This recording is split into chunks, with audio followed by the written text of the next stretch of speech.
كان كله ماشي تمام الى ان وقعت كيكه العروس بالغلط. وقبل ما اخبركم كيف وصلنا لهي الحاله، تعالوا اخذكم معي لنحضر عرس نور العيد وفيكتوريا بالمانيا. الاول لازم اتحول من الساحره الشريره للملاك البريء، وركبت المخالب تبعيتي. لا تصدقوا ترى انا صح شكلي كيوت بس حعورك. وبدل ما اكتشف مواهبي بعرض الازياء، اكتشفت انه عندي ملامح قاتل متسلسل. هون كنت علقانه بالزحمه وعم خانق دبان وجهي انه الطريق بالمره مش بعيد، بس 3 ساعات سواقه. الحمد لله اني ما قتلت حدا بالطريق.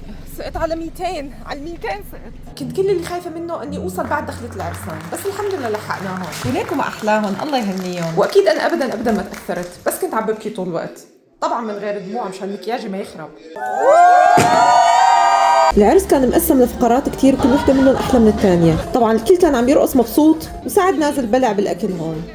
ولا تستغربوا مني واقفه جنب العريس، ترى بالحقيقه العريس واقف هنيك، في منه نسختين وطول النهار عم خربط بينهم. بس لحقوا حالكم صبايا، ترى الكميه محدوده. واخيرا اجت الكيكه اللي عم استناها من الصبح. شو وقعت؟ يعني ما في كيك اليوم؟ وفجاه بيدخلوا علينا بالكيكه الاصليه، وهون تجيني لحظه ادراك انه بلعنا المقلب. صحه وهنا على قلبنا.